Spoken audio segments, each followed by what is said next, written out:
Boa tarde a todos, quero saudá-los com a paz do Senhor Jesus, agradecer a oportunidade de participar aqui desse evento sobre um tema que trata de temas tão importantes que estão relacionados com a realidade que nós enfrentamos agora, de que o mundo ele não é mais somente real, mas tem uma boa parcela dele que é virtual, e de que maneira isso impacta a nossa vida.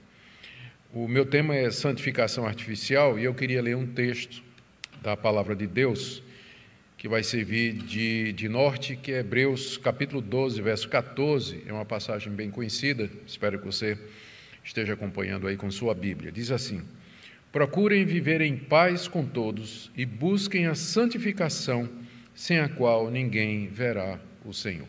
Busquem a santificação, sem a qual ninguém verá o Senhor.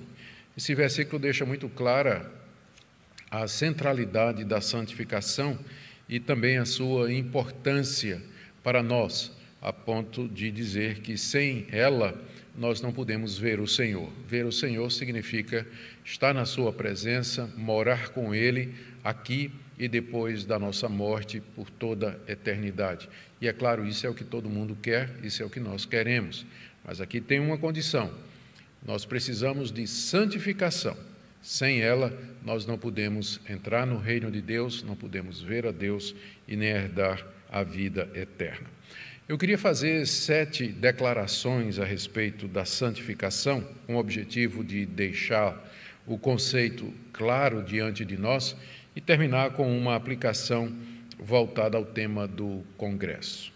A primeira declaração é essa daqui, e que tem a ver com a definição do que é santificação. É bom a gente sempre deixar claro do que é que nós estamos falando. Santificação é o processo pelo qual Deus nos torna mais e mais santos aqui nesse mundo. Santificação é um processo. Não é alguma coisa que acontece de uma vez, mas é alguma coisa que vai acontecer no correr da nossa vida.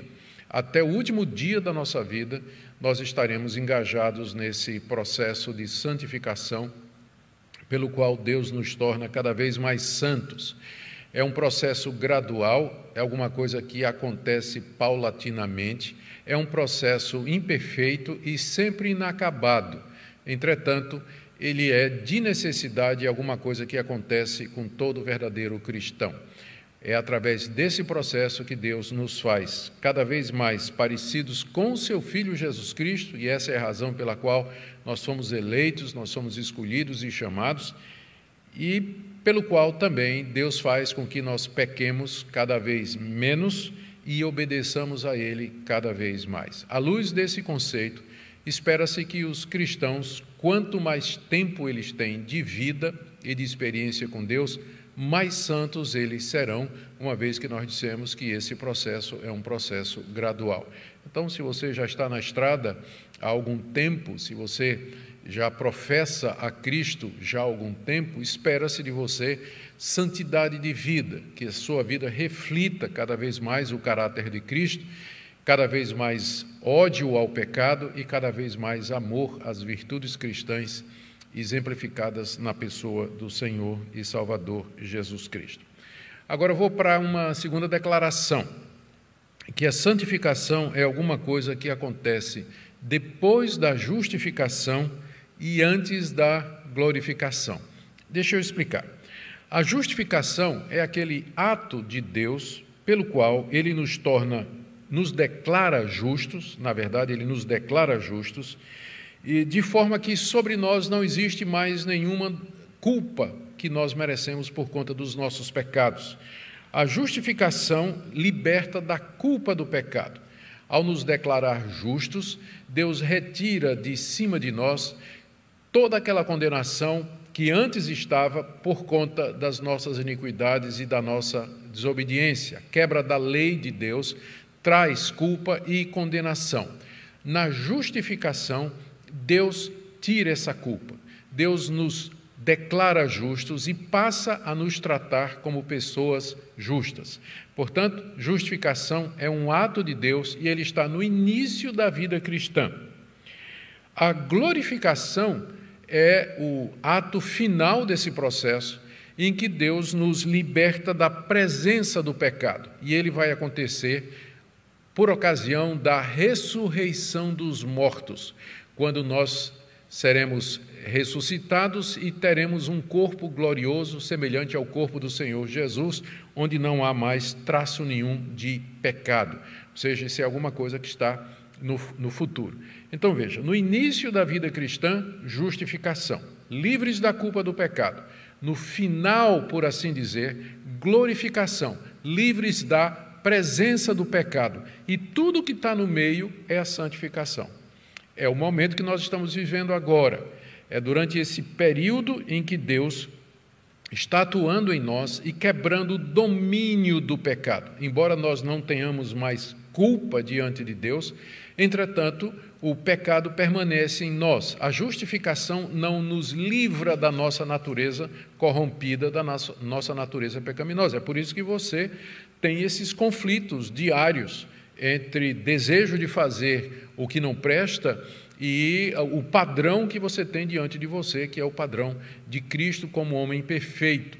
E esse conflito, ele marca esse período de santificação. É um processo real e nós sentimos os efeitos disso. Note que na justificação a gente não sente coisa nenhuma, porque é um ato de Deus, é uma transação que acontece nas regiões celestiais. Deus nos trata como justos, passa a nos tratar como justos. A gente não sente, não é uma experiência. A glorificação será uma experiência gloriosa e maravilhosa. A santificação, que é tudo que está entre essas duas coisas, esses dois atos de Deus, é também uma experiência onde nós vivemos, sentimos na prática os efeitos da morte de Cristo por nós e da sua ressurreição. Então, essa é a segunda declaração que eu queria fazer para que você situe bem onde fica a santificação. Ela está enraizada na justificação e termina na glorificação. E aqui vem a minha terceira declaração. À luz disso aqui, só podem ser santificados os crentes em Jesus Cristo. A santificação é uma coisa que não acontece com os ímpios, que não acontece com o mundo, que não acontece com os descrentes, mas é alguma coisa exclusiva daqueles que foram justificados, nasceram de novo, foram regenerados, tiveram uma mudança profunda no seu ser e uma reorientação moral e ética e espiritual na sua vida. Somente aqueles que foram chamados de maneira eficaz pelo Espírito Santo, através da palavra de Deus, é que estão sujeitos a esse processo maravilhoso, que é o processo de santificação. Somente os que nasceram de novo é que podem experimentar isso aí. Aqueles em quem foi criado um novo coração e a quem foi dada uma nova orientação na vida. Isso explica porque é que tem pessoas que se declaram cristãs, mas que cuja vida não reflete mudança nenhuma, transformação nenhuma, e nem um crescimento gradual na santificação, porque essas pessoas nunca nasceram de novo, elas nunca foram de fato regeneradas, nunca foram justificadas. Isso explica porque tem gente que passa anos na igreja, frequentando a igreja, qualquer que ela seja, mas não há diferença na vida na sua vida não tem diferença nenhuma de comportamento da vida dos ímpios, da vida dos descrentes, do pessoal que vive fora da igreja e que de fato não conhece a Deus. Porque santificação é somente para quem nasceu de novo. Nasceu de novo. Aliás, essa é uma das evidências que nós temos de que nós somos salvos, é que está havendo santificação na nossa vida. A certeza da nossa salvação é baseada, entre outras coisas, nos efeitos da santificação. Se eu não percebo em mim ódio ao pecado, poder para dizer não ao pecado, um crescimento na minha semelhança com Jesus Cristo, amor a Deus e a sua palavra, qual é a base que eu tenho para dizer que eu sou salvo? Não tenho base nenhuma. A segurança da salvação está enraizada na santificação. Eu só sei que eu sou salvo porque existem em mim sinais de que eu estou sendo santificado pelo Espírito Santo. Porque o Espírito de Deus santifica somente aqueles que nasceram de novo, aqueles que foram regenerados, aqueles que foram justificados. Minha quarta declaração é essa daqui. A santificação é alguma coisa bem real e pessoal. É alguma coisa que nós experimentamos aqui na nossa vida, no dia a dia. É diferente, como eu já disse, da justificação e da adoção, que são atos declaratórios de Deus. Na santificação, nós experimentamos, de fato, a mortificação do pecado e o despertamento para as coisas de Deus. Antes de conhecer a Cristo, eu vivi uma vida em pecado, vivi uma vida longe de Deus, fazendo coisas que desagradam a Deus. Só que eu não tinha a menor consciência disso, ou eu não me preocupava com isso, eu não sentia culpa por isso. Mas depois que eu nasci de novo, depois que eu fui justificado por Deus mediante Jesus Cristo, depois que eu fui chamado eficazmente pelo Espírito Santo através da palavra de Deus, a minha atitude com relação ao pecado mudou. Eu continuo um pecador, só que agora eu estou consciente disso, só que agora eu aborreço isso, eu tenho raiva disso, dessa minha tendência, dessa minha vontade, dessa minha escravidão ao desejo de fazer o que é ruim, aquilo que é mal. E quando eventualmente eu venho a tropeçar, isso me entristece, isso me envergonha, eu clamo a Deus, eu peço perdão a Deus, eu peço que Ele me limpe, peço que Ele me purifique, peço que Ele não me deixe mais cair nisso. A pergunta é, existe isso na sua vida? É assim que você reage diante do mal, diante do pecado em que você incorre algumas vezes? Ou é alguma coisa que você vê como normal, alguma coisa que todo mundo faz, que Deus não liga? A santificação é uma experiência pessoal e real, e faz parte dela aborrecer o pecado, ter convicção de pecado, quebrantamento e arrependimento. Viver num estado constante de penitência diante de Deus é prova de que você de fato é salvo e que está nesse processo de santificação. E, vindo na mão oposta, do outro lado, por outro lado, depois que eu me converti a Jesus Cristo, eu passei a amar aquelas coisas que eu detestava, que eu tinha ojeriza e que eu desprezava. Passei a amar a Bíblia, passei a amar a palavra de Deus, a querer tirar tempo em oração. Antes de ser convertido, eu não orava, eu não tinha essa preocupação, mas agora eu não consigo passar os meus dias sem orar, sem buscar a Deus, sem querer estar perto dEle, sentir a sua presença, colocar diante dEle os meus fardos e as minhas angústias. É assim também com você. Porque se não houver esse amor às coisas espirituais, que faz parte do processo de santificação, então talvez a razão seja que você nunca teve uma experiência verdadeira com Cristo, você nunca foi de fato regenerado, não foi salvo, nunca nasceu de novo, nunca foi justificado por Deus. Está claro isso? Vamos agora para a minha quinta declaração. Vocês vão ver que essa é uma palestra curta, embora eu espero que ela produza algum impacto na sua vida. Minha quinta declaração é essa daqui. A santificação só é possível mediante a morte e a ressurreição de Cristo Jesus. Com isso, eu estou querendo estabelecer a base em que a santificação ocorre. Por quê? Porque tem muita gente que entende que foi salvo pela graça, mediante a fé, e na hora da santificação muda para modo obras. Ele muda. Sou salvo pela graça, mas eu tenho que viver na prática das obras para poder me manter salvo e para poder agradar a Deus. Não.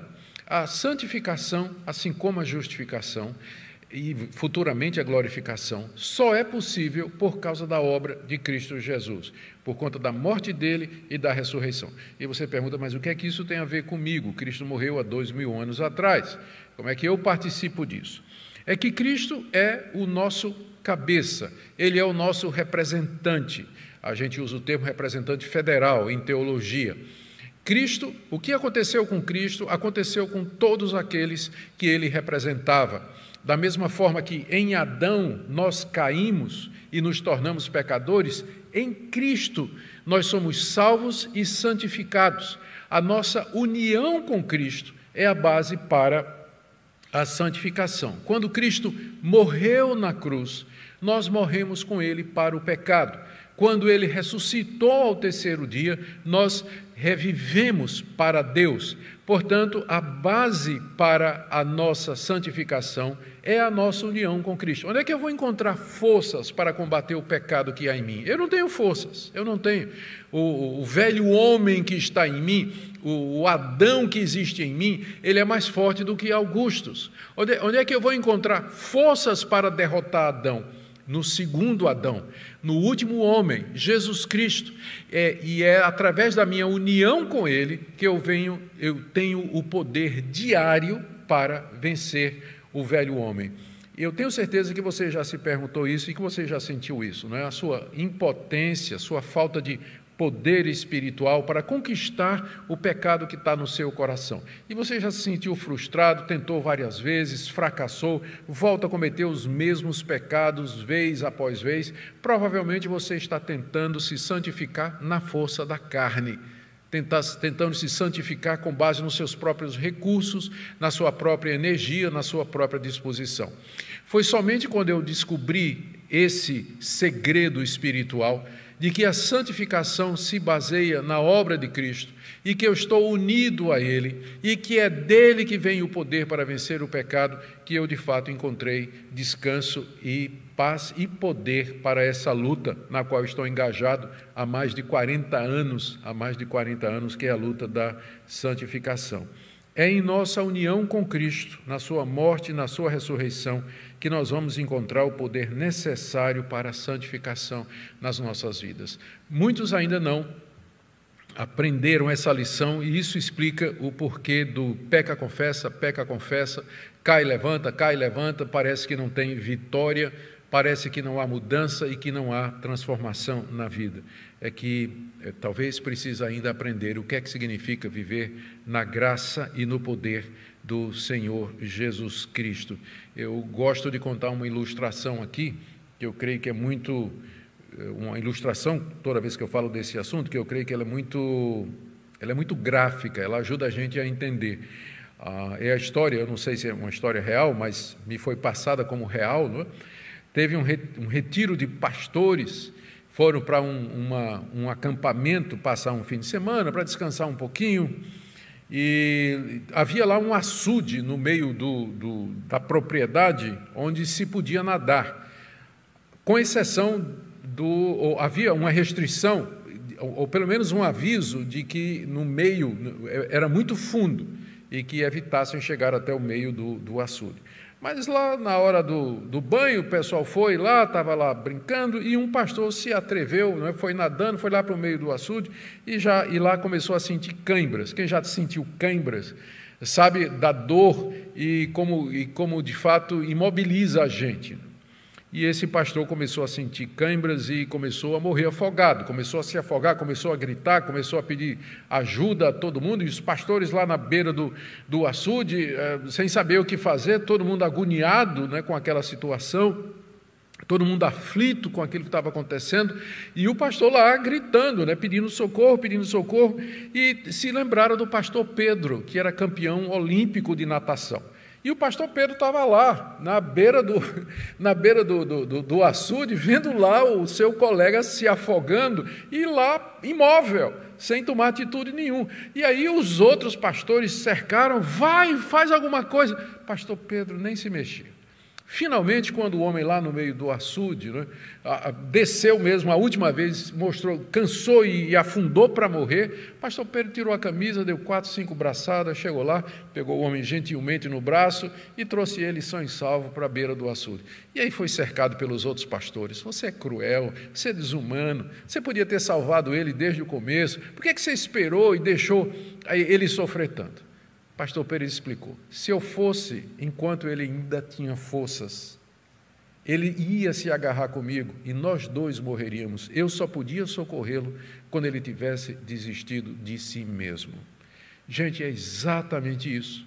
Tem muita gente se debatendo, querendo no campo da santificação, no mundo espiritual, querendo sobreviver ao pecado, ter vitória sobre o pecado, se sente afogando no mar da iniquidade, no mar das trevas e da impureza, luta.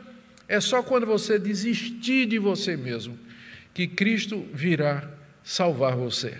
Quando você entender que não é por força, não é pela sua carne, não é pelo seu braço, mas na total dependência do Senhor Jesus, que você vai encontrar poder para vencer Adão. Você não tem como vencer Adão, só o segundo Adão pode vencer o primeiro, porque ele fez certo quando o primeiro fez errado. Ele triunfou sobre o pecado e, unido a Jesus, você vai poder vencer o velho homem que ainda habita em você. Isso é parte essencial da santificação.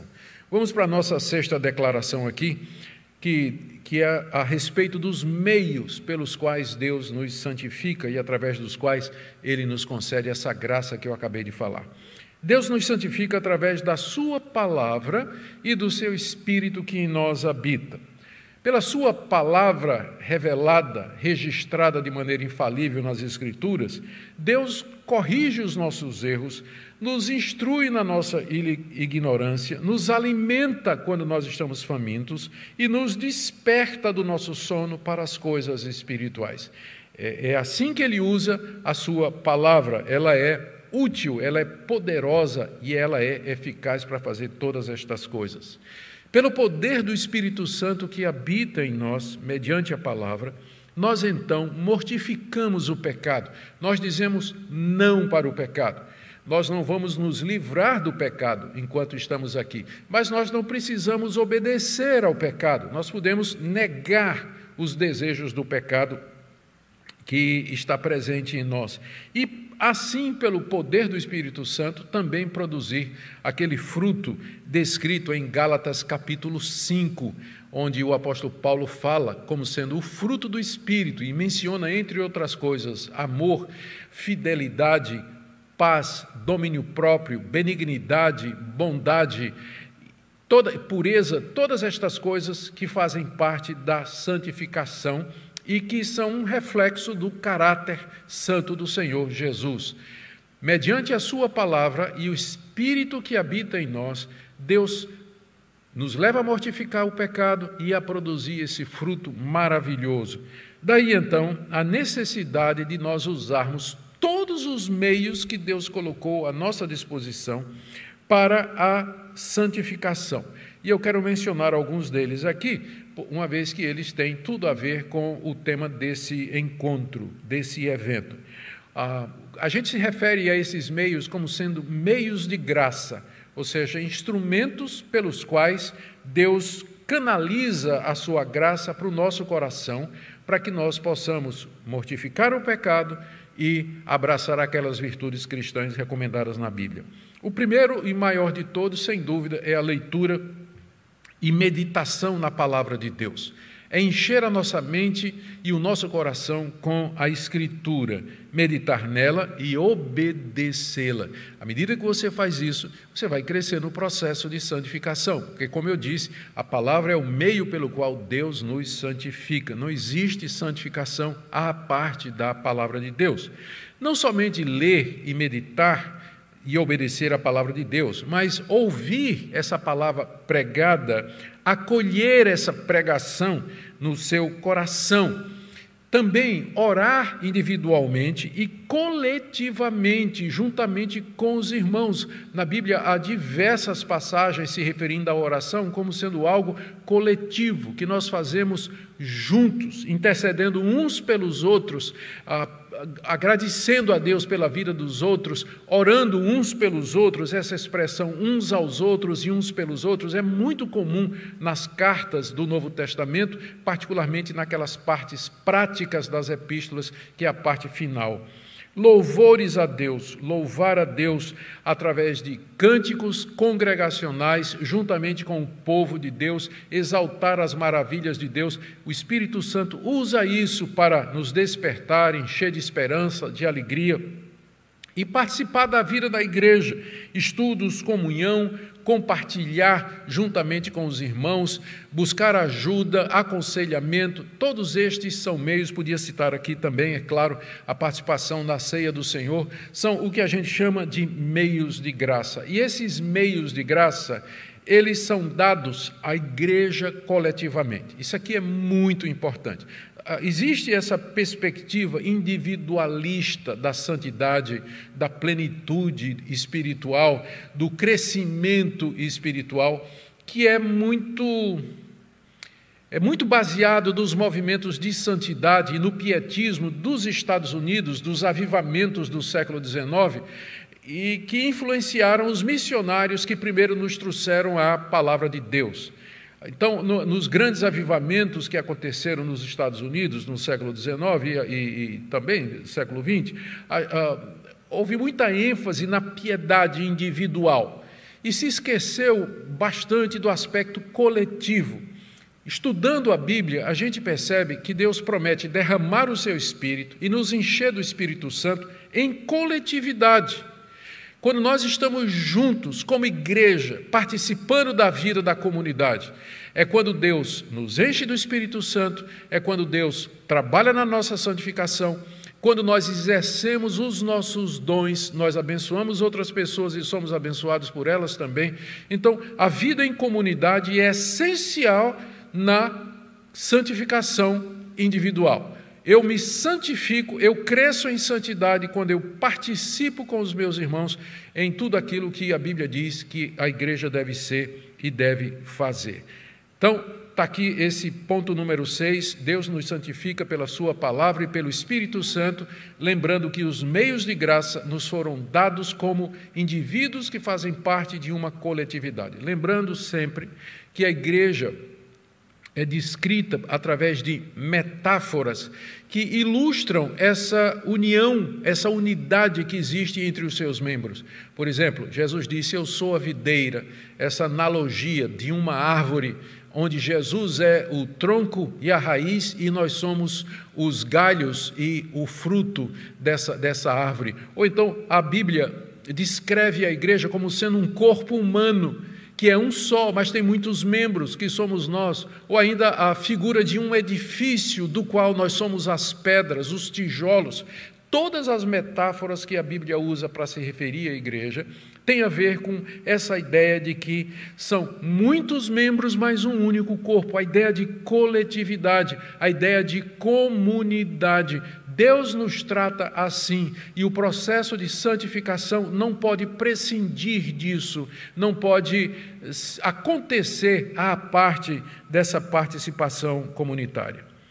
Vamos aqui agora para a minha 7ª declaração, que tem a ver com os efeitos da santidade em nossa vida. Eu, em parte, já toquei nisso, mas eu quero reforçar isso aqui. O que é que a santidade produz em mim, a santificação? Primeiro, a quebra do domínio do pecado. É isso que nós queremos, não é verdade? Todo crente verdadeiro, ele não quer ser escravo do pecado. Ele não quer andar segundo as inclinações perversas do seu coração. Ele não quer continuar naqueles hábitos pecaminosos que ele sabe que são errados e que produzem culpa e tristeza e vergonha. Ele quer vencer isso. A santificação traz a quebra do domínio do pecado. O pecado, como já dissemos, continua a existir em nós, mas o seu domínio em nós é quebrado e enfraquecido durante esse processo de santificação. Lembrando que somente na glorificação é que a presença do pecado será tirada de nós e nós então entraremos numa experiência totalmente maravilhosa, gloriosa, indescritível para nós, porque desde o nosso nascimento até a nossa morte, nós convivemos com o pecado em nós. Como é viver sem ter pecado? Eu não tenho ideia. Eu anseio chegar esse dia.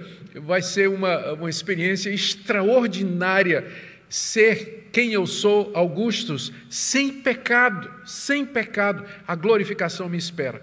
Mas antes disso, eu tenho que conviver com o pecado aqui. A santificação não anula a presença dele, mas quebra o domínio dele, de maneira que eu possa viver uma vida santa diante de Deus. Não agir mais como escravo do pecado. A santificação traz mortificação das paixões e desejos ilícitos. Nós recebemos poder para dizer não ao pecado e podemos resistir às tentações da carne, do diabo e do mundo. A santificação traz crescimento no conhecimento e na graça de Deus. Como eu disse, eu sou crente há mais de 40 anos e eu nunca parei de aprender, nunca parei de conhecer coisas novas, de aprofundar os conhecimentos relacionados com a pessoa de Deus, de Cristo, do Espírito Santo e a sua revelação na Escritura. E é uma aventura maravilhosa, não é tedioso, não é maçante, na verdade é alguma coisa que me motiva e enche o meu coração de expectativa, crescer no conhecimento de Deus.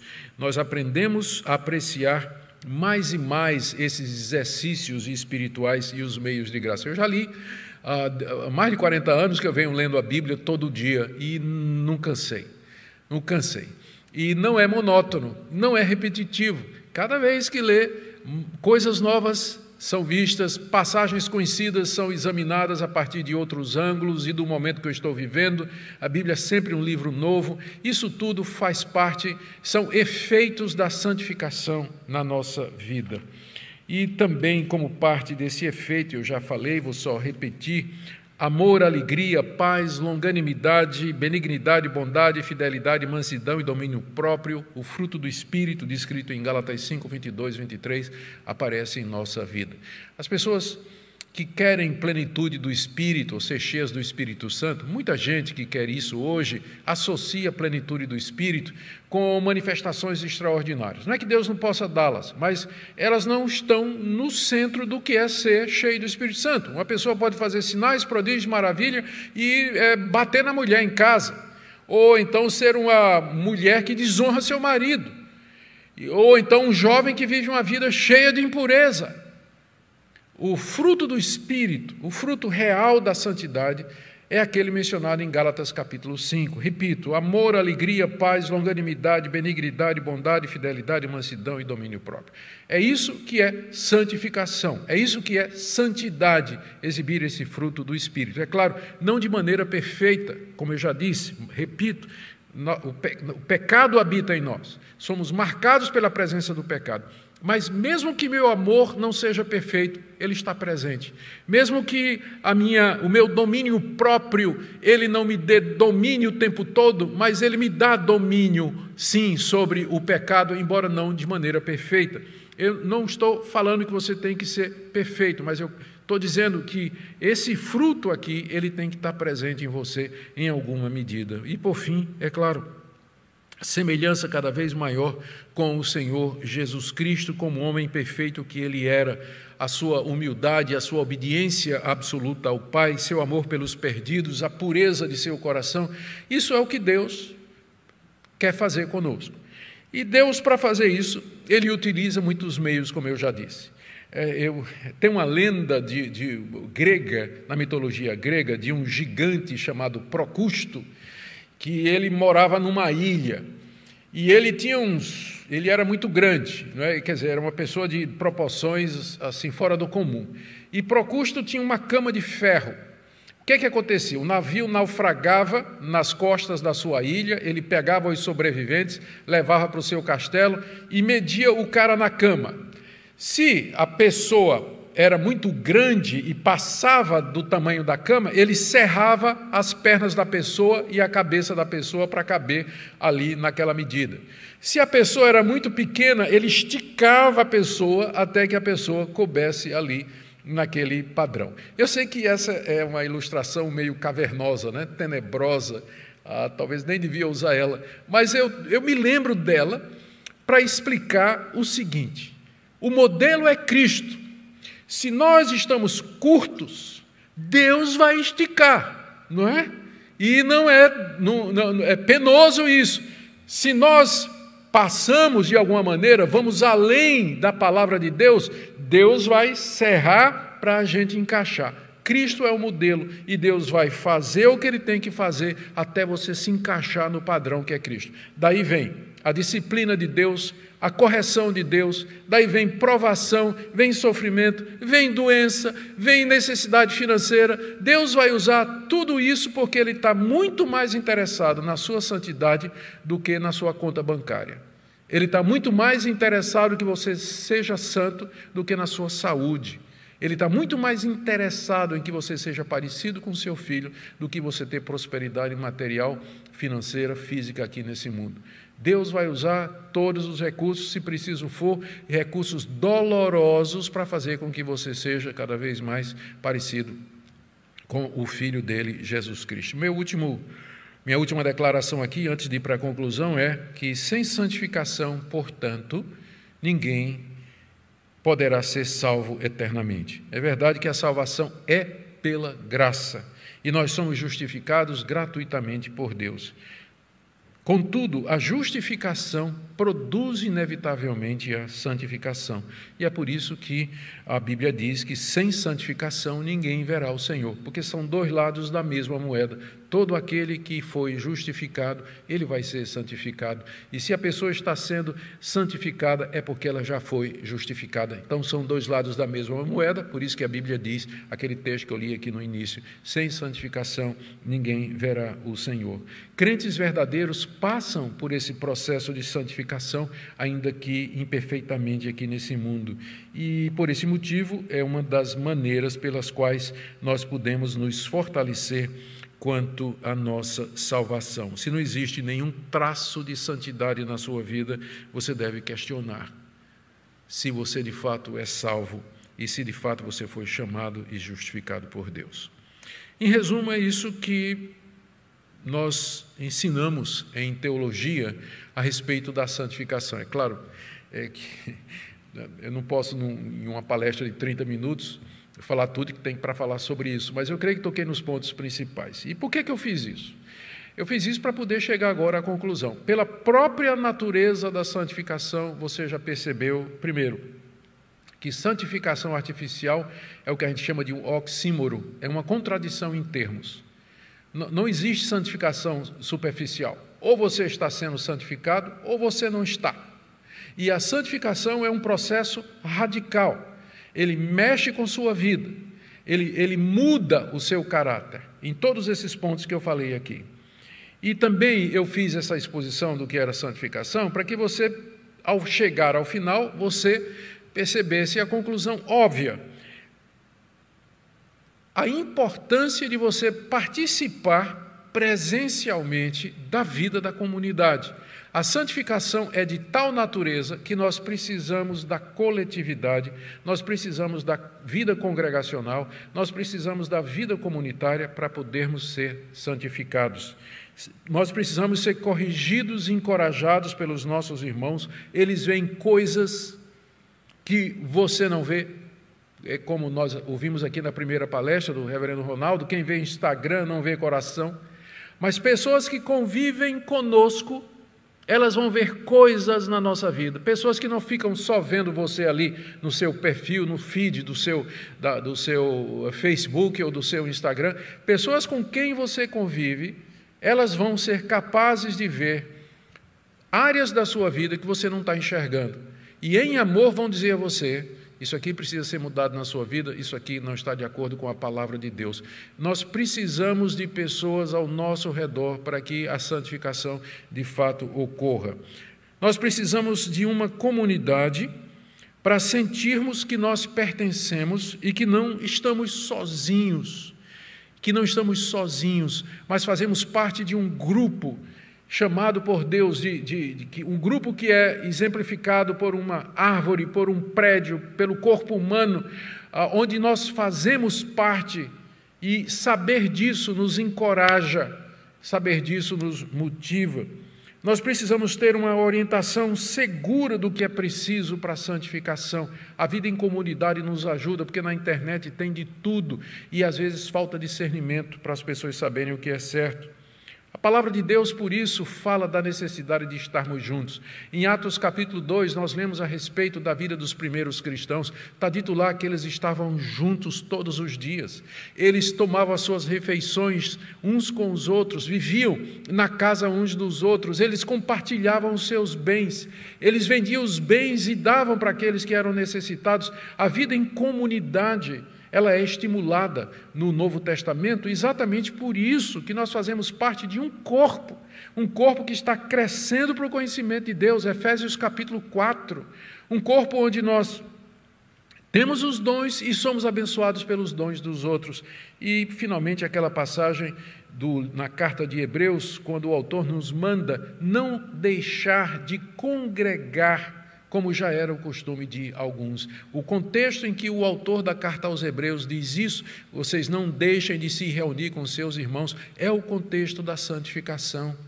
Porque quando nós estamos congregando com os irmãos, estamos juntos com eles, nós podemos ser alvo da instrumentalidade deles em nossa vida, quando Deus os usa para nos fazer crescer em santidade.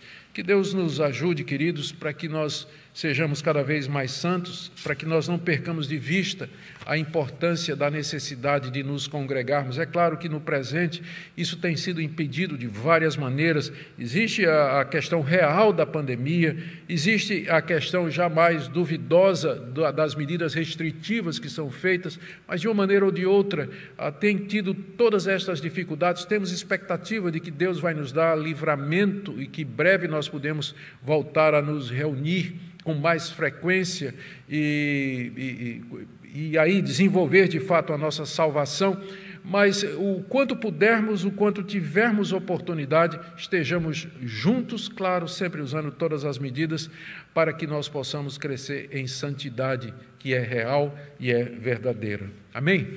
Deus abençoe sua vida e obrigado pela oportunidade de poder contribuir nesse evento. Um grande abraço.